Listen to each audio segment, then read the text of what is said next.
for Agricultural Development, Mr. Gilbert Hongbo, distinguished ministers, excellencies, ladies and gentlemen. It is a pleasure to be invited to speak to IFAD Governing Council. Agriculture is central to human survival. IFAD has made a significant contribution to enhancing agricultural production in the developing countries. Today, the world confronts a looming agricultural crisis. The global population will soon reach 8 billion people. 600 million suffer from hunger. Over 100 million children are stunted due to undernourishment. Unfortunately, the COVID-19 pandemic is likely to push another 100 million people into extreme poverty. Over 20 countries are food insecure. The World Food Programme has warned of the danger of famine in some of the poorest countries and conflict zones. The world faces multiple challenges in recovering from the pandemic and achieving vital first two sustainable development goals: no poverty and zero hunger. There is lack of financing, shortage of investment, trade distortions, unsustainable production and consumption patterns, degradation of agricultural lands and forests, an impending water crisis, loss of biodiversity and polluted rivers and oceans. We need a revolution in our vision of our future. The COVID-19 pandemic and the climate crisis should drive home the message to all, rich and poor, weak or powerful, that their destinies are intertwined. We will perish or survive together. The concepts of geostrategic adversaries, of regional or global domination, of the political advantages of foreign intervention and occupation, and the oppression of peoples are outdated and will soon be seen as irrelevant. We need a common plan and strategy for global recovery and survival and prosperity of all humanity.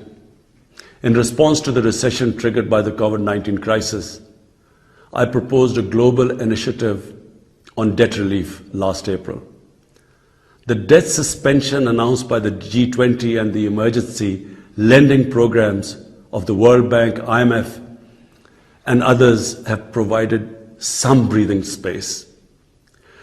But, according to the latest estimates, the developing countries need $4.3 trillion to recover from the pandemic and achieve the SDGs.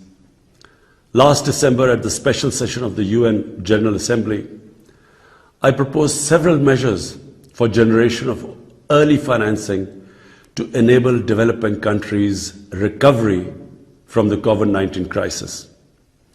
These steps include comprehensive debt relief and restructuring, the creation of $500 million in SDRs, larger concessional financing, and measures to halt and recover illicit financial flows from developing countries to haven destinations and to richer countries. But if we are to end poverty and hunger, we will need to go much further. I propose a 5-point agenda. First, we need to invest in sustainable agriculture infrastructure to facilitate transport, production and distribution of agricultural inputs and food products. The green lanes created by China are a good example. Second, governments need to more actively ensure adequate and fair prices for agricultural and food products. The so-called magic of the marketplace should be balanced with the very visible hand of the state. We in Pakistan have suffered from market manipulations by monopolists and hoarders. Farmers should not be left to the mercy of the corporations. At the same time, international agricultural trade must be rationalized. The huge agricultural subsidies provided by certain richer economies distort global markets and make it impossible for farmers in the developing countries to compete. Third, the new and breakthrough agricultural technologies and techniques must be consciously applied to enhance food production, ensure efficient usage of water and land, and above all, improve seed quality. IFAD and the FAO can play a major role in this context. Fourth, the adoption of digital technologies is as vital in agriculture as in other economic sectors. Ensuring internet and broadband access to the rural areas will be vital for their integration into national and global supply chains. Fifth, and perhaps the most important, we must rethink our patterns of food consumption and production. We can eat better, and many of us would do well to eat less. We can produce food with greater respect for nature. We can stop the pollution of our lakes, rivers, and oceans. We can produce more with less water and without dangerous chemicals. I further propose that a new strategy for sustainable food production and consumption should be considered and adopted at the Food Systems Summit next year. Excellencies, in Pakistan, we have integrated the Sustainable Development Goals into our National Development Plan.